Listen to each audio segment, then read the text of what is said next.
بسم الله الرحمن الرحيم الحمد لله رب العالمين والصلاة والسلام على أشرف المرسلين سيدنا محمد وعلى آله وأصحابه أجمعين ونعوذ بالله من شرور أنفسنا ومن سيئات أعمالنا من يهده الله فلا مضل له ومن يضلل فلا هادي له وأشهد أن لا إله إلا الله وحده لا شريك له وأشهد أن محمدا عبده ورسوله صلى الله عليه وعلى آله وسلم. Chers frères, salam alaikum wa rahmatullahi wa barakatuh.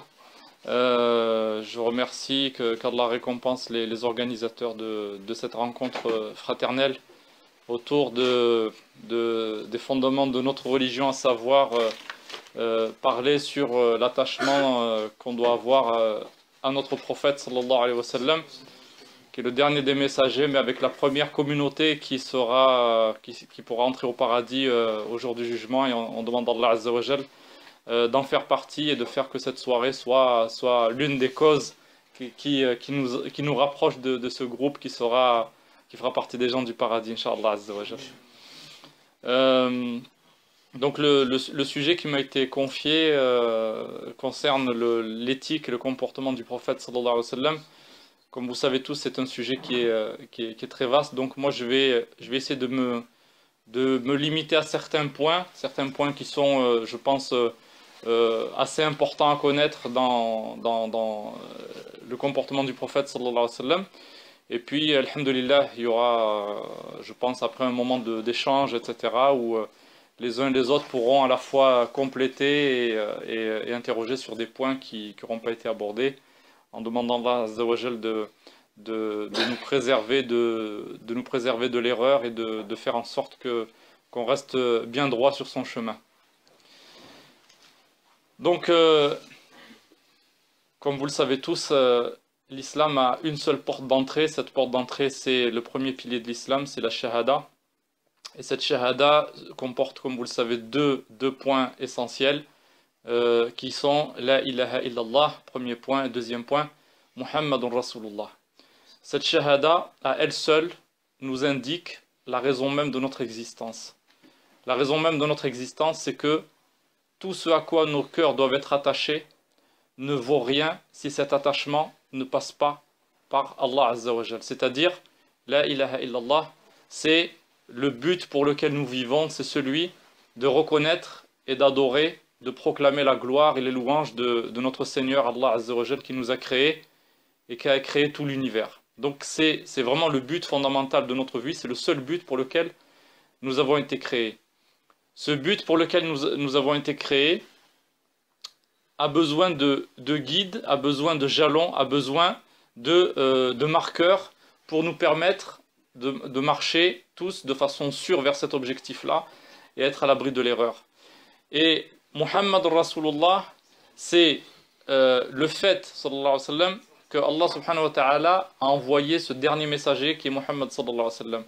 Mais avant lui, toute la lignée, toute la famille des prophètes qui ont été envoyés à l'humanité. Pourquoi? Parce que dans sa grande miséricorde, Allah subhanahu wa ta'ala, lui qui sait plus que tout le monde, sait à quel point la question de l'adoration et de l'adorer lui seul sans rien lui associer, c'est que c'est tellement important, tellement fondamental pour l'être humain que, si j'ose dire, c'est la seule chose pour laquelle on n'a pas le droit de se tromper. On peut se tromper sur tout dans notre quotidien, mais on n'a pas le droit de se tromper sur la manière d'adorer Allah subhanahu wa ta'ala. Quand je dis la manière, on n'a pas le droit de se tromper d'objectif. Et comme on n'a pas le droit de se tromper d'objectif, Allah, dans sa grande miséricorde, à intervalles réguliers, à tous les peuples de la terre, à travers l'histoire de l'humanité, a envoyé des prophètes et des messagers pour leur rappeler le message antérieur, mais en même temps pour leur servir d'exemple. Parce qu'un rappel est un rappel, mais l'exemple, c'est ce dont on a vraiment besoin. Il y a le rappel qu'on intègre intellectuellement, il y a l'exemple qu'on voit, dont on s'inspire, et qui va nous servir d'exhortation et d'encouragement à être suivi. Et ça va tout à fait dans le sens de ce que Allah subhanahu wa ta'ala nous dit quand il nous dit لَقَدْ كَانَ لَكُمْ فِي رَسُولِ اللَّهِ أُسْوَةٌ حَسَنَةً لِمَنْ كَانَ يَرْجُو اللَّهَ وَالْيَوْمَ الْآخِرِ وَذَكَرَ اللَّهَ كَثِيرًا. Vous avez vraiment en la personne du messager un excellent exemple pour quiconque espère en Allah au jour dernier et invoquent fréquemment et abondamment Allah.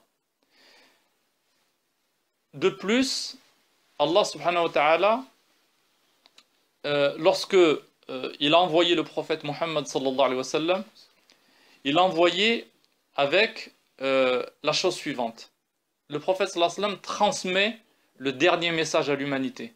Le Coran qui vient couronner toutes les révélations précédentes, qui vient les couronner et qui vient les remplacer, puisque c'est une législation définitive envoyée à toute l'humanité.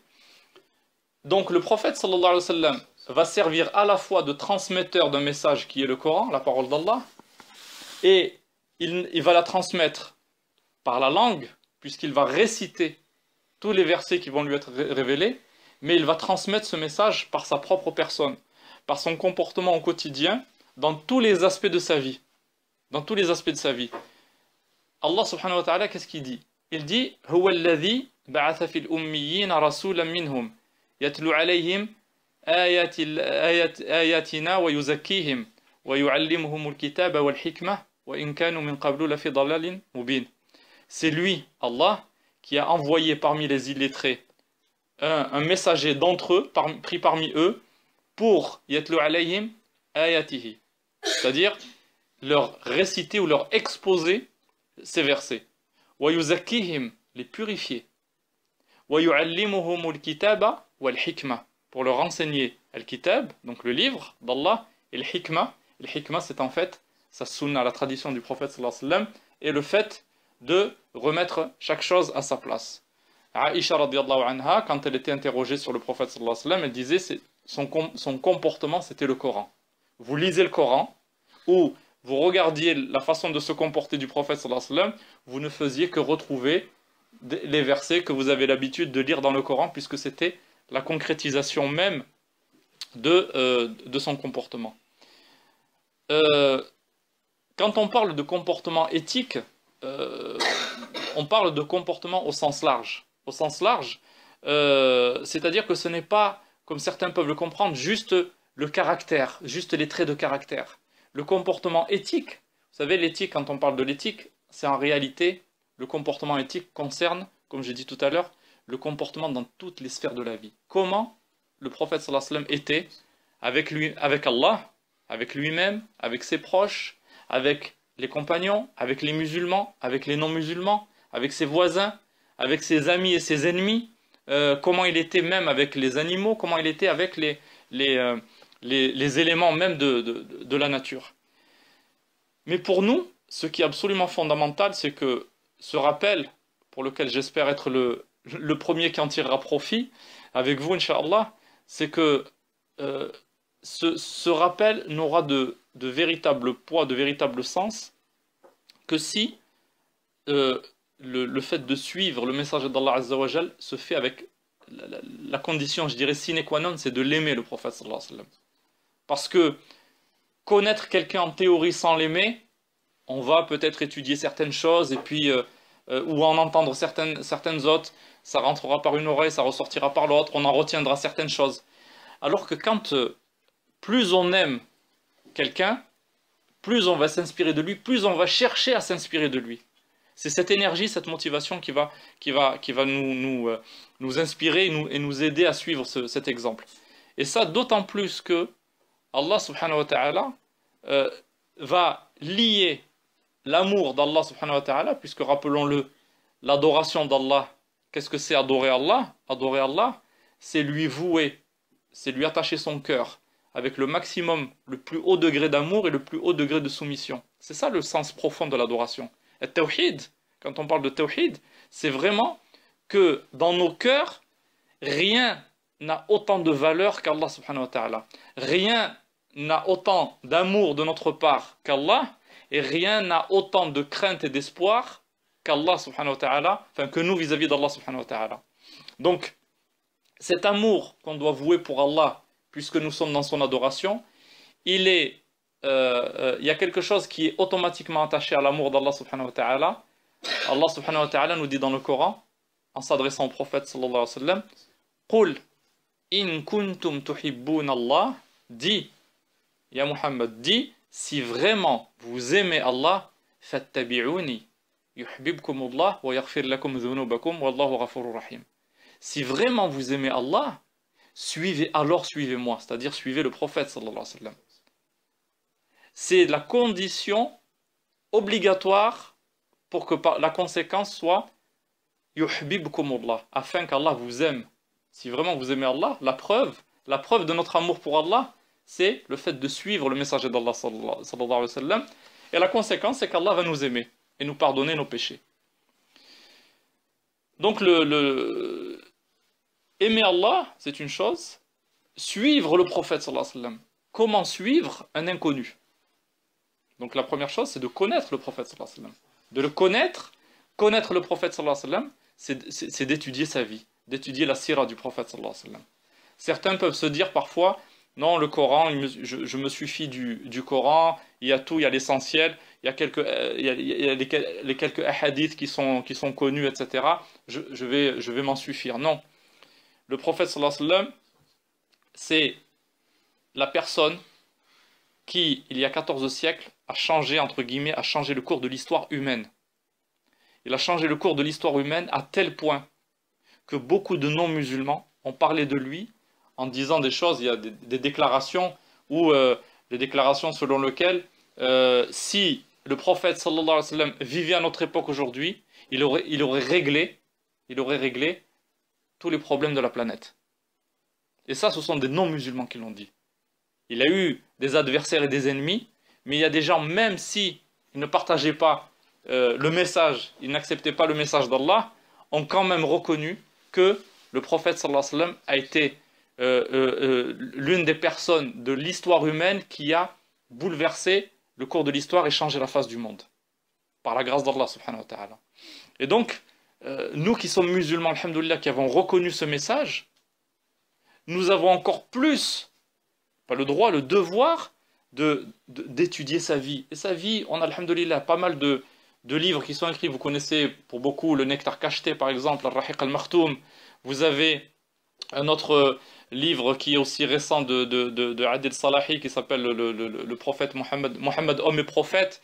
Vous avez des livres comme ça sur la sira du prophète, notre prophète bien-aimé, où vous avez un condensé de l'essentiel de sa vie. On ne nous demande pas de connaître les détails, tous les détails, mais d'avoir l'essentiel et de voir comment il était.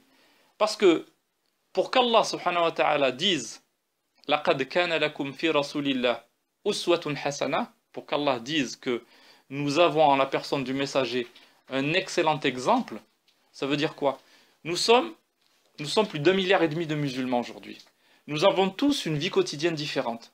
Nous avons tous des statuts et des situations différentes, familiales, sociales, professionnelles, d'instruction, de sociétés dans lesquelles nous vivons, etc. Nous avons tous des réalités quotidiennes qui sont plus ou moins différentes. Comment autant d'hommes qui ont des réalités et des situations aussi différentes peuvent trouver en la seule personne du prophète sallallahu alayhi wa sallam l'exemple qui répondra à leurs besoins spirituels, leurs besoins d'adoration, leurs besoins en termes de comportement. Parce que quand on étudie la vie du prophète sallallahu alayhi wa sallam, on s'aperçoit qu'à lui seul, il a connu un nombre de situations.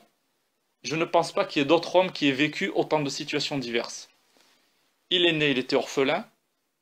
Il a appartenu à une tribu noble, des plus nobles et des plus influentes. Il a été pauvre, il a été faible, il a été berger, commerçant. Il a voyagé, il a été gouverné et gouverneur. Il a été voyageur et sédentaire. Il a été malade et en bonne santé. Il a épousé plusieurs femmes, et toutes ces femmes étaient extrêmement différentes. Des beaucoup plus âgées que lui, des beaucoup plus jeunes que lui, des femmes qui n'avaient jamais été mariées, des femmes divorcées, des veuves. Il a eu des enfants, il a eu, comme tout le monde, des voisins, des amis qui l'aimaient profondément, et des ennemis qui le haïssaient profondément. Il y a tout un ensemble de situations qui fait que chacun ne peut que reconnaître l'un des aspects de sa vie dans ce que le prophète sallallahu alayhi wa sallam, à lui tout seul, a vécu. Et donc, on peut passer un petit peu en revue certains de ces points en termes de comportement. Mais le point qui me semble le plus essentiel, par lequel il faut commencer, c'est que le prophète sallallahu alayhi wa sallam, son trait de comportement, son trait de caractère, son excellent caractère, a été souligné par Allah subhanahu wa ta'ala en disant wa innaka la'ala khuluqin azim. Tu es certes d'un caractère, d'un bon caractère. Alors azim, on pourrait dire d'une moralité exceptionnelle. Azim, c'est quelque chose d'immense. Al-khuluq al-azim, c'est vraiment ce qu'il y a de plus noble en termes de caractère. Le prophète sallallahu alayhi wa sallam dit dans un hadith innama bu'ithtu li utammima makarim al-akhlaq. Je n'ai été envoyé que pour parfaire, pour parachever les nobles caractères. Et il faut savoir en même temps, je disais tout à l'heure, l'amour qui doit nous attacher, l'amour d'Allah doit passer aussi par l'amour du prophète sallallahu alayhi wa sallam. Cet amour du prophète sallallahu alayhi wa sallam doit être il y a l'amour pour le prophète sallallahu alayhi wa sallam, et il y a aussi la conviction, c'est-à-dire d'être convaincu, et c'est une réalité, d'être convaincu que le prophète sallallahu alayhi wa sallam nous a apporté tout ce dont nous avons besoin pour pouvoir vivre dans l'adoration d'Allah et vivre le bonheur à tous les niveaux, dans ce monde comme dans l'autre surtout. Donc être convaincu que personne après le prophète sallallahu alayhi wa sallam ne pourra prétendre apporter quelque chose de mieux, même en matière de comportement, même en matière d'éthique, comme on l'appelle aujourd'hui. On parle beaucoup d'éthique aujourd'hui, mais l'éthique, ça veut dire la morale en fait. La morale, ça veut dire dans le sens du comportement. Le premier point qui est fondamental en termes de comportement, c'est, dans la personne du prophète sallallahu alayhi wa sallam, c'est la véracité. As-sidq. La véracité. Et quand on dit la véracité, beaucoup pensent que c'est simplement le fait de dire la vérité. Mais c'est beaucoup plus que ça. C'est dire la vérité, c'est de pratiquer la vérité dans son comportement, de vivre selon la vérité, selon ce qui est vrai et juste, et de transmettre la vérité. C'est ça, Sidq. Sidq, c'est tout ça. Le prophète sallallahu alayhi wa sallam avait les ennemis les plus acharnés. Et pourtant, le plus acharné de ses ennemis, qui était Abu Jahl, ne s'est jamais permis de dire, sauf parce qu'il était dépassé par la colère, mais sa conviction à Abu Jahl, il savait parfaitement que le prophète sallallahu alayhi wa sallam n'avait jamais menti. C'était un homme qui était absolument véridique. Et regardez, la première chose par laquelle le prophète sallallahu alayhi wa sallam a commencé, lorsqu'Allah subhanahu wa ta'ala lui a ordonné de transmettre publiquement le message. Il se met sur le sommet de la colline, As-Safa, et il appelle les Mécois. Et il les appelle tous par leur nom, le nom de leur clan et de leur tribu. Et quand il les a rassemblés, il leur dit une chose. Il leur dit, si je devais vous annoncer qu'une troupe armée de l'autre côté de la colline est prête à nous attaquer, qu'est-ce que vous diriez? Les gens répondent tout naturellement, on n'a pas le choix que de te croire puisque tu ne mens pas, tu ne dis que la vérité. Regardez, les gens, spontanément, témoignent à l'unanimité que le prophète sallallahu alayhi wa sallam est quelqu'un de véridique, absolument véridique. Donc ça, c'est quelque chose qui doit être le premier point par lequel on doit passer. Parce qu'il s'agit quoi en vérité? En réalité, il s'agit de distinguer le chemin de l'égarement le chemin de la vérité et le chemin de l'erreur. Comment prétendre suivre le chemin de la vérité si on ne s'attache pas individuellement à être véridique, comme l'a été le prophète sallallahu alayhi wa sallam, sur la voie de ce qu'a été le prophète sallallahu alayhi wa sallam. Et la véracité, elle commence, comme j'ai dit, par la langue, par le cœur, le fait de mettre notre vie et ce que l'on manifeste, ce que l'on témoigne en conformité avec le message d'Allah subhanahu wa ta'ala. Et être absolument véridique. Et être absolument véridique, ça revient à autre chose. C'est le respect de ce que l'on appelle l'amana. L'amana qui est quelque chose d'absolument fondamental aussi, parce que le prophète sallallahu alayhi wa sallam a dit La imana liman la amanata lah, wa la dina liman la ahda lah. N'a pas la foi celui qui n'est pas digne de confiance, celui qui ne respecte pas le dépôt, l'amana, celui qui ne respecte pas la amana, c'est-à-dire un dépôt qui lui a été confié, un secret, une responsabilité, une mission, une confiance, c'est tout ça l'amana. C'est le dépôt de la foi aussi, fondamentalement.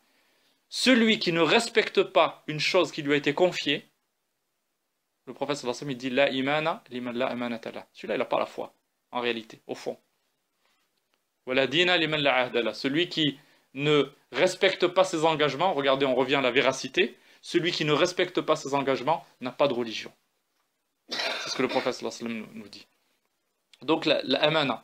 Et regardez, aussi, là aussi, le prophète sallallahu alayhi wa sallam, lorsque ça faisait déjà plusieurs années que les polythéistes lui avaient déclaré la guerre et leur hostilité et les persécutions après le début du message, le prophète sallallahu alayhi wa sallam, au moment de quitter la Mecque, parce qu'Allah subhanahu wa ta'ala lui a ordonné de quitter la Mecque, de faire la hijra, qu'est-ce qu'il dit à Ali, radiyallahu anhu, qui est resté chez lui? Il l'a laissé pour remettre les dépôts qui lui ont été confiés. C'est-à-dire que les gens savaient que, même en désaccord avec lui, ils savaient que le prophète sallallahu alayhi wa sallam était un homme de confiance. Et ce n'est pas pour rien qu'il était surnommé, depuis son plus jeune âge, Al-Amin. Donc c'est deux points, la véracité et être digne de confiance. Et ce sont ces deux piliers-là qui font que nous, aujourd'hui, qui avons reçu le message du prophète sallallahu alayhi wa sallam, d'Allah subhanahu wa ta'ala par le prophète sallallahu alayhi wa sallam, nous serons, c'est ces deux conditions-là qui fait que nous serons à la hauteur de témoigner de ce message qui est l'islam, de témoigner au milieu des nôtres, au milieu des gens, au milieu de la société. Si nous n'avons pas ces deux caractéristiques de véracité et de confiance, on pourra parler jour et nuit, on pourra faire des démonstrations jour et nuit. Si ces deux choses ne sont pas, ces deux conditions ne sont pas remplies, ça ne servira à rien parce que notre parole ne pèsera absolument rien. Le prophète sallallahu alayhi wa sallam, dans son quotidien, je disais, il avait, et par rapport aux différentes situations qu'il avait vécues, alors je voulais dire un petit peu comment nous, dans la société dans laquelle nous vivons aujourd'hui, nous pouvons plus ou moins tirer exemple de cette éthique du prophète sallallahu alayhi wa sallam. C'est vrai que on vit dans une société aujourd'hui où là où les divinités de beaucoup de gens, c'est la matière, le matériel, l'argent, les biens matériels, c'est les plaisirs et les passions, c'est l'opinion personnelle, c'est-à-dire je ne me réfère plus à un Dieu ou à une loi divine, non, je me réfère à ce que me dit mon opinion personnelle. Et souvent, malheureusement, on ne regarde pas si cette opinion, elle vient de la raison ou si elle vient de la passion et de ses émotions. Donc, on est dans une société comme ça où chacun se sent maître de lui-même, peut choisir par lui-même ce qui est bon, ce qui est mauvais, où la matière c'est le maître mot, et où on est dans une logique de consommation. On est dans une logique de consommation, c'est-à-dire on est dans une société qui a une logique de j'ai droit à quoi? J'ai droit à ci, j'ai droit à ça, et comme j'y ai droit, je veux qu'on me le donne. Et on va voir comment le prophète sallallahu alayhi wa sallam, lui, se comportait. Est-ce qu'il se comportait comme j'ai droit à ci, donnez-le-moi? On est dans une société, comme je dis, qui, même si beaucoup se réclament du christianisme, on voit en réalité que la référence au christianisme, elle est très peu existante en fait. Je ne veux pas dire inexistante, mais très très peu. C'est-à-dire que il y a des références au christianisme, notamment pour beaucoup, mais en réalité, les gens sont dans une logique soit d'athéisme pur ou d'agnosticisme, c'est-à-dire des gens qui ils savent que la vie ne s'arrête pas là, mais ils n'ont pas les indications.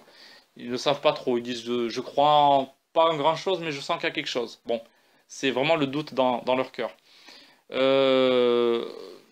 On est dans une société et une actualité surtout, mais une actualité depuis plusieurs années, où on parle d'islamophobie, le fait de l'aversion pour l'islam, l'aversion pour ceux qui portent ou qui manifestent le message de l'islam, ou une partie du message de l'islam.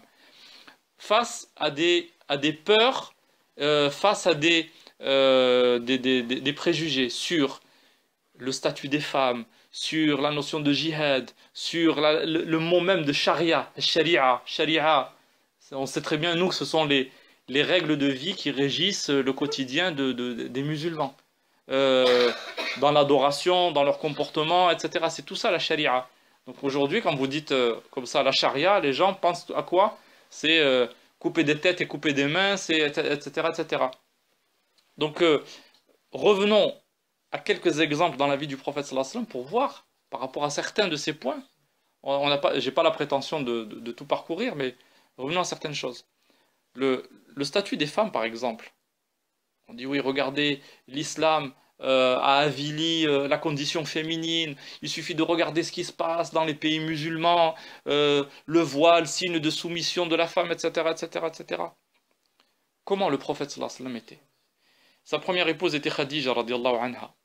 Elle avait 15 ans de plus que lui. Khadija était une femme riche et elle employait des gens à son service pour faire du commerce. Donc elle était chef d'entreprise. Le prophète sallallahu alayhi wa sallam, regardez la relation toute particulière qu'il avait avec Khadija. Quand il reçoit sa première révélation, la première personne chez qui il va, c'est chez lui, son épouse, Khadija. Khadija va le rassurer.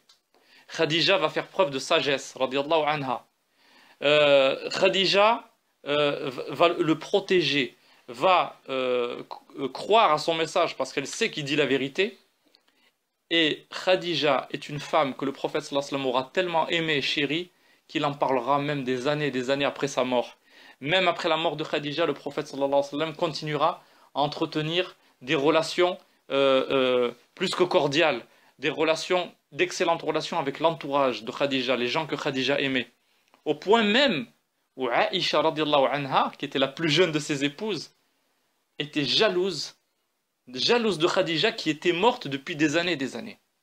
Au point même où un jour, Aïcha, elle entend le prophète sallallahu alayhi wa sallam dire Khadija, puis Aïcha qui à un moment donné, avec cette jalousie, qui lui dit Khadija, mais façon de dire, qu'est-ce que tu as, qu'est-ce qu'elle a cette vieille femme, ou cette vieille femme édentée? Est-ce qu'Allah ne t'a pas donné mieux qu'elle? Aïcha, qui réagit comme ça.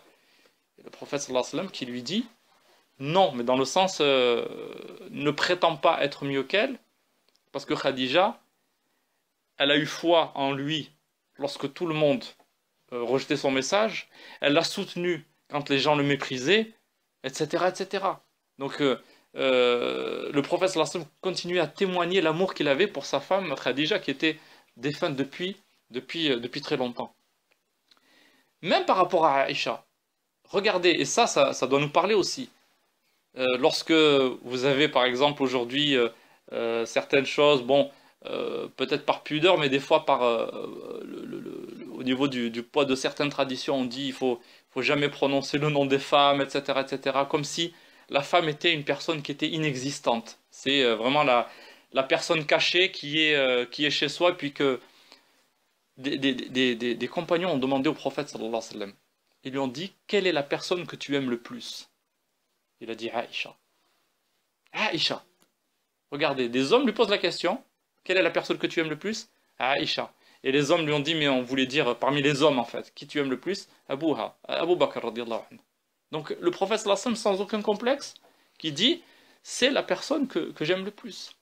Le prophète sallallahu alayhi wa sallam pour témoigner de l'amour avec Aïcha radiallahu anha, l'amour et l'affection qu'il lui portait, Aïcha radiallahu anha, quand elle buvait dans un verre, le prophète sallallahu alayhi wa sallam qui buvait après elle, prenait le verre, le tournait et buvait exactement et mettait sa bouche là où Aïcha avait mis sa bouche. Des petites choses comme ça qui montrent l'attention qu'il avait.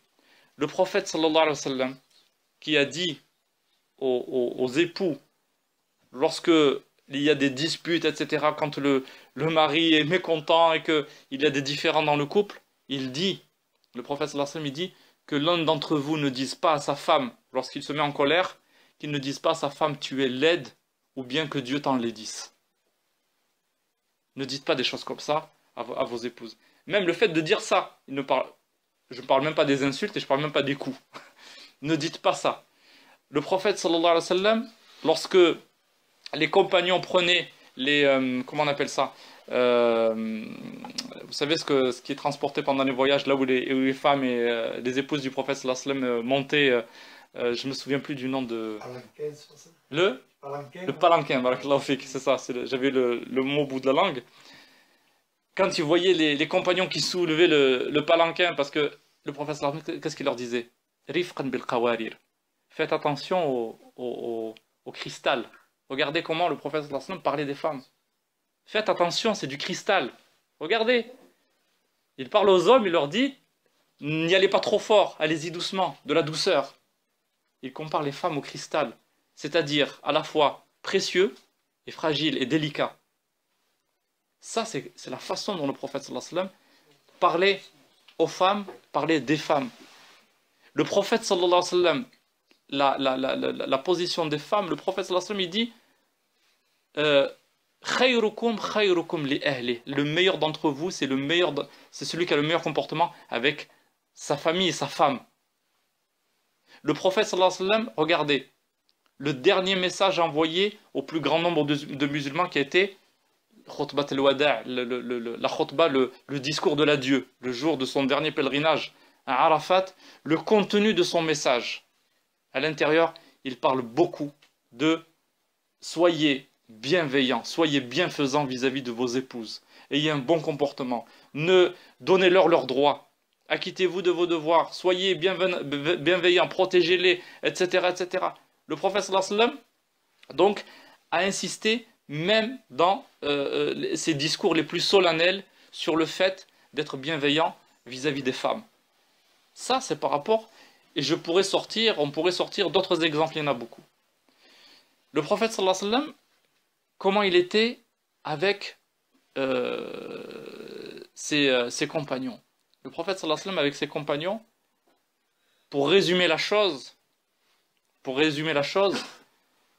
lorsque les compagnons en fait avaient chacun le sentiment que le prophète sallallahu alayhi wa sallam, qu'il était le préféré du prophète sallallahu alayhi wa sallam. Chacun avait le sentiment qu'il était le préféré du prophète sallallahu alayhi wa sallam. Pour dire quoi? C'est qu'il prêtait attention à chacun. Il tendait l'oreille, il était à l'écoute de chacun de la même façon. Il était bienveillant. Et regardez cette bienveillance vis-à-vis des compagnons. Le prophète sallallahu alayhi wa sallam, physiquement, ne se distinguait pas de ses compagnons, au point où il est arrivé plusieurs fois que des bédouins venus du désert viennent chercher le prophète sallallahu alayhi wa sallam qu'ils n'avaient jamais vu. Viennent le chercher pour déclarer leur conversion ou pour lui poser des questions. Et quand ils trouvaient le prophète sallallahu alayhi wa sallam au milieu des compagnons, la seule chose qui leur faisait déduire que c'était lui, c'était pas ses vêtements, c'était pas son apparence physique, c'était pas quelqu'un qui était assis sur un trône avec les gens à ses pieds. Il était parmi les compagnons. Ce qui leur faisait deviner que c'était le prophète sallallahu alayhi wa sallam, c'était de voir comment les compagnons se comportaient autour de lui. Le respect qu'ils avaient pour lui, l'amour l'amour qu'ils avaient pour lui. Regardez cet amour que les compagnons avaient pour le prophète sallallahu alayhi wa sallam. Lorsque le prophète sallallahu alayhi wa sallam faisait ses ablutions, même l'eau qui sortait de sa bouche, etc., les compagnons se jetaient sur cette eau pour pouvoir s'en passer dessus, etc. Comment le prophète sallallahu alayhi wa sallam était avec ses voisins. Là aussi, nous on dit aujourd'hui, combien de fois on entend, j'ai les voisins du dessus ou du dessous qui font du bruit, c'est pas grave, je fais du bruit aussi parce que les voisins font du bruit. Le prophète sallallahu alayhi wa sallam nous a tellement recommandé le bon comportement avec le voisin, c'est pas parce que le voisin fait du bruit que nous on doit faire le bruit en réponse. Et le prophète sallallahu alayhi wa sallam était bienveillant par rapport à ça. Il a parlé d'une femme qui adorait, en acte d'adoration faisait le minimum, en disant, cette femme avec le minimum, comme elle avait un bon comportement avec ses voisins, le paradis lui est promis. Et une autre femme qui, elle, faisait beaucoup de prières surérogatoires, de jeûnes, etc., avait un mauvais comportement avec ses voisins, le prophète sallallahu alayhi wa sallam a dit, elle est en enfer. Au point où il a dit un jour, le prophète sallallahu alayhi wa sallam, le Jibril alayhi salam lui a fait tellement de recommandations en faveur du voisin que le prophète sallallahu alayhi wa sallam a dit que je pensais que le voisin risquait de faire partie des héritiers. Bon, on rapporte l'histoire on rapporte l'histoire alors quelle est son authenticité, Allahu A'lam, mais en tout cas, c'est un comportement qui ne serait pas étonnant de toute façon de la part du prophète sallallahu alayhi wa sallam, d'un voisin, en l'occurrence juif, qui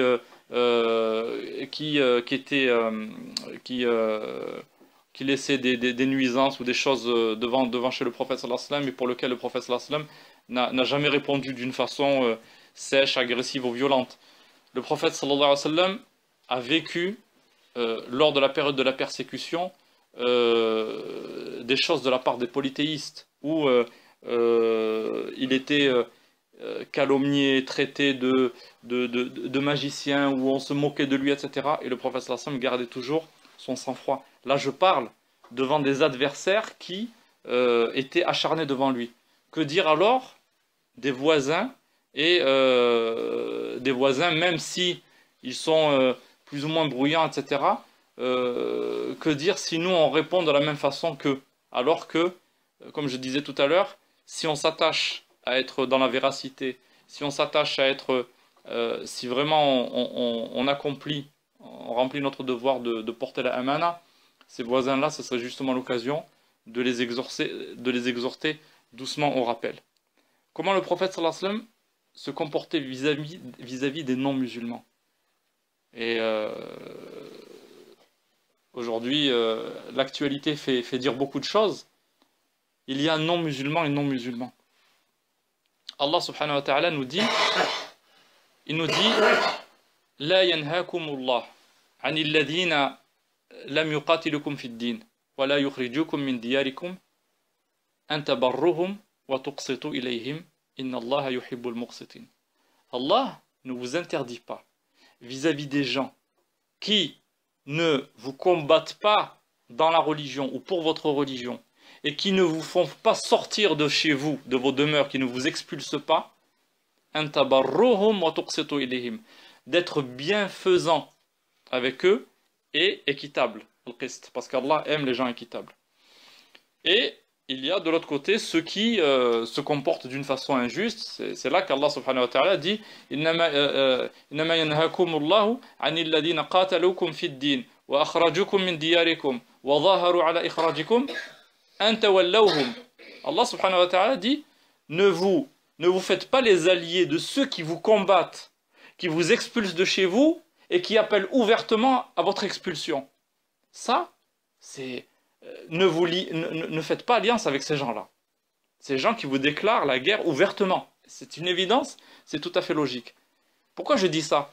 Ça, ce sont des versets du Coran que le prophète sallallahu alayhi wa sallam lui-même a appliqués dans sa vie. Ceux qui ne l'ont pas combattu, même s'ils ont gardé leur croyance en devenir musulmans, le prophète sallallahu alayhi wa sallam a traité avec eux. Et regardez les exemples. Vous avez Al-Mut'im ibn Adi. Al-Mut'im ibn Adi, il était polythéiste. Il était de la tribu des Bani Adi qui était de la Mecque. Le prophète sallallahu alayhi wa sallam est allé a passé 10 jours dans la ville de Taïf, dans la 10e année de sa mission, pour essayer de prêcher le message. Et il a été chassé à coups de pierre par les jeunes et les idiots du village, comme on dirait aujourd'hui, avec ses jambes qui étaient en sang, etc. Le prophète sallallahu alayhi wa sallam voulait retourner à la Mecque et il est passé voir Al-Mut'im ibn Adi qui était un polythéiste. Et il demande à ce Al-Mut'im ibn Adi de lui accorder sa protection. Parce que vous savez, le système clanique et tribal fait qu'à l'époque, lorsque quelqu'un vous prenait sous sa protection, ça signifiait que c'était la tribu qui se portait caution pour vous. Et donc il ne fallait pas vous porter atteinte, parce que quelqu'un d'autre qui vous porterait atteinte, c'était porter atteinte à toute la tribu. Et comme les tribus avaient des alliances les unes avec les autres, et qu'il y avait des traités, etc., il y avait cette chose-là qui fait que le prophète sallallahu alayhi wa sallam est allé le voir. Est-ce qu'il s'est dit, c'est un mécréant, ça fait des années que je prêche le message, pourquoi aller le voir encore? Non, il est allé le voir parce qu'il savait que c'était un homme qui était digne de confiance par rapport, et qu'il avait le sens de l'engagement par rapport à ça. Plus que ça, le prophète sallallahu alayhi wa sallam, lorsqu'il quitte la Mecque pour aller à Médine, la hijra, qu'est-ce que c'est? C'est un moment qui est fondamental. C'est le début du calendrier lunaire pour nous. Mais la hijra, c'est un moment qui est absolument primordial dans l'histoire du prophète sallallahu alayhi wa sallam et dans l'histoire et le destin de l'islam et de la communauté musulmane. C'est vraiment un changement historique radical.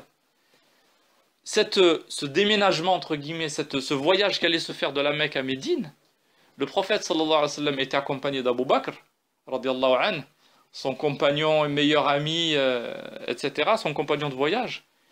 Et qui les a guidés? Qui a servi de guide? Il y a 400 km de désert, la route est périlleuse, il y a des endroits qui sont plus ou moins sécurisés, d'autres qui le sont beaucoup moins. On est dans le désert, comme je dis, on est dans une période historique où il y a des guerres de clans, de tribus, etc., etc. Il fallait qu'il y ait un guide qui pouvait faire passer le prophète sallallahu alayhi wa sallam et Abu Bakr par le chemin le plus sécurisé possible pour qu'ils arrivent dans de bonnes conditions à Médine, où il était attendu. Et il charge qui? Abdullah ibn Arqat. Cet homme, qu'est-ce que c'est? C'est un guide, oui. C'est un guide compétent. Sauf qu'il n'était pas musulman. C'est comme si le prophète sallallahu alayhi wa sallam avait remis, entre guillemets, le destin de l'islam entre les mains d'un polythéiste. Pourquoi il a choisi cet homme? Il a choisi cet homme pour deux choses. Parce que c'était quelqu'un, malgré son polythéisme, qui était digne de confiance. C'était quelqu'un qui était honnête et digne de confiance dans sa façon d'être. Et c'était quelqu'un qui était tout à fait compétent, qui avait toutes les compétences requises pour pouvoir assurer cette mission de guider le prophète sallallahu alayhi wa sallam avec Abu Bakr. Ça, c'est quelques exemples que je donne sur comment le prophète sallallahu alayhi wa sallam s'est comporté. Le prophète sallallahu alayhi wa sallam, même dans les batailles qu'il y a eu après l'hégire, après l'émigration, la bataille de Badr n'a pas été voulue par le prophète sallallahu alayhi wa sallam. Jamais. Et même on entend souvent les batailles qui étaient livrées, etc., etc. Le prophète sallallahu alayhi wa sallam, la bataille de Badr, ce n'était pas une intention du prophète sallallahu alayhi wa sallam. Et quand le prophète sallallahu alayhi wa sallam a su que les Mécois avaient envoyé 1 millier d'hommes pour les combattre, il a tenté à 2 reprises, qu'est-ce qu'il a tenté? La diplomatie. En disant, on n'est pas là, je ne cherche pas à combattre. Le prophète sallallahu alayhi wa sallam ne cherchait pas à combattre les gens. Il ne cherchait pas à aller à l'offensive. Le prophète sallallahu alayhi wa sallam avait toujours cette attitude d'aller toujours vers la conciliation. Pourquoi? Parce que il se comportait comme Allah subhanahu wa ta'ala avait envoyé le même message à Moussa alayhi salam quand il l'envoie à l'homme le plus meurtrier, le plus tyrannique de la terre qui était le pharaon d'Égypte à l'époque, quand il dit à Moussa et Haroun alayhi salam فَقُولَ لَهُ قَوْلًا لَيِّنًا لَعَلَّهُ يَتَذَكَّرُ أَوْ يَخْشَى. C'est un pharaon, c'est un tyran, c'est un sanguinaire. فَقُولَ لَهُ قَوْلًا لَيِّنًا. Dites-lui des paroles douces. C'est un pharaon. لَعَلَّهُ يَتَذَكَّرُ أَوْ يَخْشَى. Parce que le but, c'est de chercher à ce qu'ils se souviennent. Et peut-être qu'ils craignent Allah. Et le prophète sallallahu alayhi wa sallam avait c'est ça qu'il gardait dans le cœur. Malgré ses ennemis et ses adversaires, le prophète sallallahu alayhi wa sallam, lorsque quelqu'un mourait, polythéiste, il était profondément attristé. Son oncle Abu Talib, qui l'a soutenu toute sa vie, le prophète sallallahu alayhi wa sallam était extrêmement triste. C'était son oncle, bien sûr, mais extrêmement triste qu'il soit mort dans une autre religion que l'islam. Le prophète sallallahu alayhi wa sallam, lorsque je parlais de Taïf tout à l'heure, lorsque l'ange Jibril, accompagné de l'ange des montagnes, vient lui dire « Est-ce que, si tu veux, je prends ces 2 montagnes et je les écrase sur ce peuple de mécréants ?» Le prophète sallallahu alayhi wa sallam dit non, parce que j'espère, sous-entendu, si eux ne veulent pas accepter l'islam, j'espère que leurs descendance adoreront Allah sans rien lui associer. Comment le prophète sallallahu alayhi wa sallam voyait? Le prophète sallallahu alayhi wa sallam œuvrait toujours dans l'intérêt des gens, recherchait toujours le bonheur des gens. Les batailles qui sont arrivées à Badr, la bataille de Uhud, le prophète sallallahu alayhi wa sallam ne voulait pas cette bataille, il ne voulait pas y aller. Il ne voulait pas aller à cette bataille-là. Ce n'est pas qu'il avait peur, il n'avait peur de quoi que ce soit, le prophète sallallahu alayhi wa sallam. Quand Allah subhanahu wa ta'ala lui donnait un ordre, il l'exécutait. Mais il était sans cesse quand on pouvait éviter le conflit, on l'évitait jusqu'au bout. sans jamais compromettre le message, bien sûr, puisqu'il était là pour ça, c'était sa mission. Mais quand on peut éviter la confrontation, on évite la confrontation au maximum. Comment le prophète sallallahu alayhi wa sallam était avec les plus jeunes? Sachez que les compagnons du prophète sallallahu alayhi wa sallam, pour leur majorité, étaient jeunes, beaucoup étaient jeunes. Ceux qui l'ont accompagné depuis le départ, etc., c'était des jeunes. Et il donnait son importance à chacun. C'était à l'époque ce que nous, aujourd'hui, on appelle les ados. Au niveau de l'âge, hein. Combien de compagnons? Énormément de compagnons avaient moins de 20 ans. 15 ans, 16 ans, 17 ans, 18 ans. C'était des jeunes. C'était des jeunes. Et le prophète sallallahu alayhi wa sallam accordait, comme je disais tout à l'heure, l'importance à chacun. Zayd, Anas, radiallahu anhu, qui était un enfant, qui disait: j'étais au service du messager d'Allah pendant 10 ans. C'est-à-dire qu'il était, il était chez le prophète sallallahu alayhi wa sallam, il était enfant, il était au service du prophète sallallahu alayhi wa sallam. Il disait: j'étais au service du prophète sallallahu alayhi wa sallam pendant 10 années. Et jamais il ne m'a dit: pourquoi as-tu fait ceci? Ou pourquoi n'as-tu pas fait cela? 10 ans. Pendant 10 ans, Anas n'a jamais entendu de la part du prophète sallallahu alayhi wa sallam: pourquoi tu as fait ci? Pourquoi tu n'as pas fait ça? Pour dire comment le prophète sallallahu alayhi wa sallam accompagnait. Le prophète sallallahu alayhi wa sallam, comme je disais tout à l'heure, il donnait de l'importance à chacun, qu'il soit enfant ou adulte. Un jour, il voit un enfant qui avait un oiseau dont je ne me souviens plus du nom, qui avait un oiseau. Quelques jours plus tard, le prophète sallallahu alayhi wa sallam voit cet enfant en train de pleurer. Et dit à cet enfant: qu'est-ce qui se passe? Et il ne voit pas l'oiseau. Il dit: où est ton oiseau? Et l'enfant lui dit: il est mort, et l'enfant est en train de pleurer. Le prophète sallallahu alayhi wa sallam, c'était à Médine, et il est chef, c'est le chef, ce qu'on appelle aujourd'hui religieux, politique, militaire, tout ce que vous voulez. C'est le chef qui doit être obéi, qui a toute une communauté à prendre en charge, qui est dans un état qui n'est pas dans la plus grande sécurité, puisqu'il y a toujours des tentatives d'attaquer Médine, etc. Le prophète sallallahu alayhi wa sallam ne s'est pas dit: j'ai d'autres choses à faire, j'ai pas que ça à faire. Il s'assoit à côté de l'enfant, il console l'enfant, jusqu'à ce que l'enfant se mette à rire. Le prophète sallallahu alayhi wa sallam se lève et continue son chemin. C'est-à-dire que ce qu'aujourd'hui on peut considérer comme un détail, j'ai pas que ça à faire, moi, de m'occuper des petits qui sont... Non, le prophète sallallahu alayhi wa sallam s'assoit, rassure. Comment le prophète sallallahu alayhi wa sallam était même avec les animaux. Même avec les animaux. Un jour, le prophète sallallahu alayhi wa sallam voit un chameau, et le prophète sallallahu alayhi wa sallam voit le chameau en train de pleurer, et il se met à pleurer aussi. Et il a compris que le chameau était maltraité par son maître. Et le prophète sallallahu alayhi wa sallam a été contrarié par cette situation, où là il a fait un discours en demandant aux gens de bien traiter leurs bêtes. Le prophète sallallahu alayhi wa sallam, même pour abattre un animal, pour le manger, pour sacrifier, qu'est-ce qu'il a dit, le prophète sallallahu alayhi wa sallam? Traitez bien l'animal, aiguisez bien vos lames pour pas que l'animal ait mal, ne lui montrez pas la lame et ne le sacrifiez pas devant les autres animaux. Un jour il voit un homme qui était en train d'aiguiser son couteau devant sa bête. Et le prophète sallallahu alayhi wa sallam lui dit: tu l'as tué 2 fois. Tu veux le tuer 2 fois? Regardez le rahma, cette miséricorde qu'il avait vis-à-vis des animaux. Un jour, il voit certains compagnons, comme je dis, certains qui étaient peut-être jeunes, qui avaient un ou des oisillons comme ça, et leur mère qui était en train de tourner au-dessus, qui tournait au-dessus des oisillons. Le prophète sallallahu alayhi wa sallam leur a ordonné de rendre ces oisillons à leur mère. Vous voyez? Ça, c'est comment le prophète sallallahu alayhi wa sallam se comportait avec, et même avec les éléments de la nature. Vous connaissez peut-être l'histoire, sans doute l'histoire de le minbar du prophète sallallahu alayhi wa sallam. Son minbar, c'était un tronc de palmier, c'était une souche de palmier qui lui servait de minbar les premiers temps. Donc il montait dessus le jour du Jumu'ah, le jour où il fallait qu'il fasse son discours. Et un jour, des compagnons avaient fabriqué un beau minbar, et ils ont mis l'autre de côté, et le prophète sallallahu alayhi wa sallam est monté sur son minbar, tout neuf. Et à un moment donné, les compagnons ont entendu un bruit, comme des gémissements.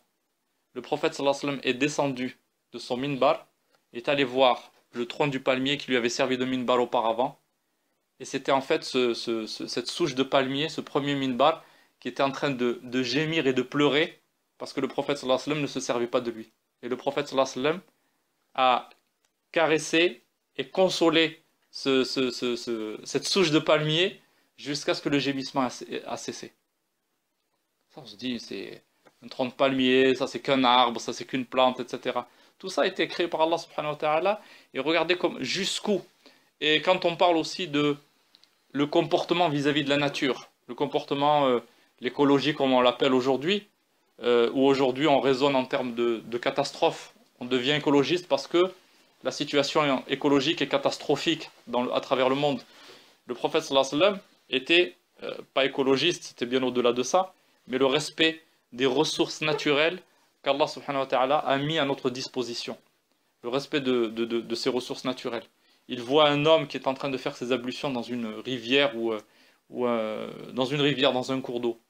Et il voit l'homme en train de faire ses ablutions d'une façon, oh ben, il y a beaucoup d'eau, je peux me servir de l'eau de la quantité que je veux. Et le prophète sallallahu alayhi wa sallam lui dit, tu ne gaspilles pas. Et l'homme lui dit même, enfin, c'est un cours d'eau, même pour faire ses ablutions, le prophète sallallahu alayhi wa sallam lui dit, oui, ne gaspille pas. Tu n'utilises que ce dont tu as besoin. Et ça doit nous parler aussi aujourd'hui, cette éthique vis-à-vis même de l'utilisation des ressources. Et cette utilisation des ressources, elle ne peut se faire, cette bonne utilisation des ressources, quand je dis les ressources, c'est tout, hein, c'est l'eau, c'est l'énergie qu'on utilise, l'énergie, c'est tout, c'est l'électricité, c'est le pétrole, le carburant, tout ce qui est à notre disposition, c'est la nourriture, c'est les vêtements, c'est tout ce qu'on utilise. Tout ce qu'on utilise, je disais tout à l'heure, on vit dans une société de consommation. Plus je consomme, et mieux je me porte. Or, le prophète sallallahu alayhi wa sallam n'était pas dans une logique de « je réclame mes droits et je consomme », mais bien au contraire, qu'est-ce que je peux le prophète sallallahu alayhi wa sallam était dans une logique de comment est-ce que je dois m'acquitter de mes devoirs vis-à-vis d'Allah subhanahu wa ta'ala dans son adoration, et comment je dois m'acquitter de mes devoirs vis-à-vis de toutes les personnes dont j'ai parlé tout à l'heure, que ce soit ses épouses, les enfants, les voisins, les musulmans, les non-musulmans, etc., les animaux et les éléments de la nature en général. Et ça doit nous parler et ça doit nous interpeller profondément. La déclaration universelle des droits de l'homme, bien sûr, c'est une bonne chose. Mais s'il y avait une déclaration universelle des devoirs de l'homme, ce serait mieux. Parce que là, nos droits prendraient plus de sens si chacun connaît le sens de ses devoirs. Je parlais tout à l'heure du comportement avec les femmes. Ibn Abbas, radiallahu anhu, qui était un des compagnons les plus illustres du prophète, sallallahu alayhi wa sallam, qui, lorsqu'il parle de la relation conjugale entre l'homme et sa femme, et qu'il y a un différend ou un litige quelconque, qu'est-ce qu'il dit? Il dit, au lieu de regarder ce que ta femme te doit, regarde-toi d'abord si tu t'es acquitté de tes devoirs vis-à-vis d'elle. Si toi tu t'es acquitté de tes devoirs, tu gardes la conscience tranquille. Eh bien, ça, parce que c'est un enseignement du prophète sallallahu alayhi wa sallam. Parce que l'état d'esprit, je parle bien d'état d'esprit, nous devons être dans un état d'esprit de est-ce que je me suis acquitté de mes devoirs? Est-ce que j'ai porté ma responsabilité comme il faut? Mes droits, c'est mes droits bien sûr, mais ce qui est le plus important, c'est ça. Le prophète sallallahu alayhi wa sallam ne se mettait jamais en colère pour des choses qui le concernaient personnellement. Il se mettait en colère lorsque les limites d'Allah subhanahu wa ta'ala étaient transgressées. Pour preuve, un jour un bédouin vient le tirer violemment par sa cape, sallallahu alayhi wa sallam, au point où sa cape lui laisse une marque rouge sur le cou. Rouge. Et lui dit, donne-moi ma part de la sadaqa, de zakat. Le prophète sallallahu alayhi wa sallam lui sourit, alors que l'homme s'était comporté violemment. Il ne s'est pas mis en colère, il lui sourit, et il regarde les compagnons et il leur dit, donnez-lui ce qu'il réclame. L'homme, il vient réclamer son droit, le prophète sallallahu alayhi wa sallam, c'est je m'acquitte de mon devoir. Et il est arrivé comme ça d'autres situations où un juif avait prêté de l'argent ou des biens, de l'argent au prophète sallallahu alayhi wa sallam. Ils avaient convenu d'un délai pour le remboursement de la dette. Le juif est venu 3 jours avant la fin du délai et il vient voir le prophète sallallahu alayhi wa sallam et il dit, oh Mohammed, rends-moi ce que tu me dois. Rends-moi ce que tu me dois parce que je sais que vous les un tel et un tel, vous Vous vous acquittez pas comme ça de vos dettes facilement. Regardez comment le juif a été arrogant et plus qu'incorrect avec le prophète sallallahu alayhi wa sallam. Omar se lève, se met en colère contre le juif et le menace, disant regarde comment tu te comportes avec le messager d'Allah. Et Omar, s'il n'avait pas été retenu, lui aurait sans doute sauté dessus et peut-être lui aurait coupé la tête comme il avait parfois l'envie de le faire quand il y avait des comportements comme ça. Tellement que lui aimait le prophète sallallahu alayhi wa sallam. Et le prophète sallallahu alayhi wa sallam lui dit Omar non. Il dit aux compagnons, allez prendre ce que je lui dois, rendez-lui sa dette et ajoutez-lui 2 mesures de date. 2 mesures de date à cause de la frayeur que Omar avait suscité chez ce juif quand il l'a. Pourtant, Omar n'a rien fait d'autre que de rappeler à l'ordre l'homme par rapport à son incorrection vis-à-vis du prophète sallallahu alayhi wa sallam. Donc le prophète sallallahu alayhi wa sallam était toujours dans ce rapport de ménager les gens. Un autre jour, le prophète sallallahu alayhi wa sallam était chez lui. Un homme vient. Et lorsque le prophète sallallahu alayhi wa sallam le voit arriver, il dit à Aïcha, il lui dit quelle mauvaise compagnie que cet homme. C'était un homme qui avait un mauvais comportement, que les gens fuyaient un petit peu parce qu'il avait un mauvais caractère, etc.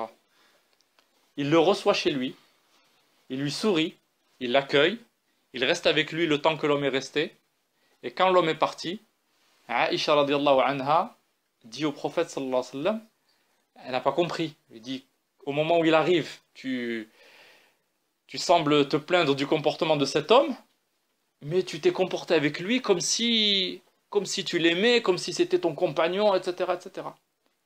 Et le prophète sallallahu alayhi wa sallam se tourne vers Aïcha et lui dit, depuis quand tu me vois avoir moi un mauvais comportement avec les gens? Et deuxièmement, il dit, sache que l'homme qui aura la plus mauvaise place au jour du jugement devant Allah, c'est celui que les gens fuient à cause de son mauvais comportement. Regardez, la rahma du prophète sallallahu alayhi wa sallam. L'homme a un mauvais caractère, un mauvais comportement. Le prophète sallallahu alayhi wa sallam lui tient compagnie, ne fait pas partie des gens qui fuient cet homme-là, afin que cet homme, par miséricorde pour cet homme, pour pas que cet homme soit dans une mauvaise situation au jour du jugement. Et probablement, peut-être que cet homme aussi, s'il est bien traité, si on le traite avec égard, va peut-être lui aussi se rappeler et adopter un comportement meilleur. Parmi aussi les enseignements aussi du prophète sallallahu alayhi wa sallam, le fait de toujours ordonner le bien, servir d'exemple dans ce qu'il faisait.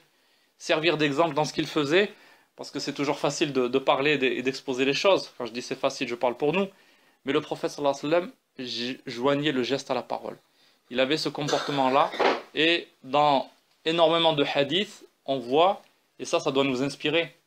Le prophète sallallahu alayhi wa sallam a dit telle ou telle chose, regardons comment est-ce qu'il a fait, et qu'est-ce qu'il a fait, puisque c'est notre exemple.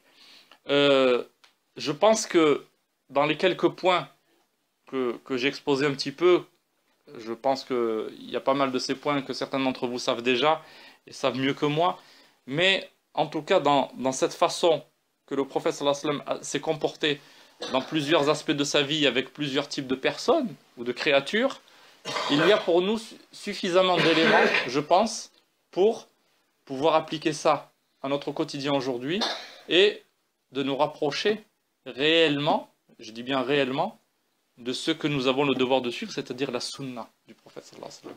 Parce que c'est facile de dire, nous on est musulmans, on suit le Coran et la sunna. Pour suivre le Coran et la sunna, il faut connaître le Coran, il faut connaître la sunna. Et connaître la sunna du prophète sallallahu alayhi wa sallam, ce n'est pas uniquement, oui je connais la bataille de Badr, la bataille de Uhud, comment le prophète sallallahu alayhi wa sallam s'habillait, etc. Mais c'est vraiment, la sunna, c'est de savoir comment le prophète sallallahu alayhi wa sallam adorait Allah. Et tout ce que je dis là, tous ces comportements que le prophète sallallahu alayhi wa sallam avait, n'avaient qu'un seul but, c'était celui de satisfaire Allah subhanahu wa ta'ala. C'est ça le cœur, c'est ça le secret. Le secret, il est dans la satisfaction d'Allah subhanahu wa ta'ala. Adorer Allah, j'ai dit tout à l'heure, attacher son cœur, adorer Allah, c'est c'est aimer Allah, c'est aimer une chose qu'Allah aime, c'est aimer pour Allah, et détester une chose qu'Allah déteste, et détester pour Allah. Je m'arrêterai là parce que pour laisser, Inch'Allah, place à l'échange qui, Inch'Allah, sera vivant et fructueux. أقول قولي هذا وأستغفر الله لي ولكم سبحانك اللهم وبحمدك أشهد أن لا إله إلا أنت أستغفرك وأتوب إليك وآخر دعوانا أن الحمد لله رب العالمين.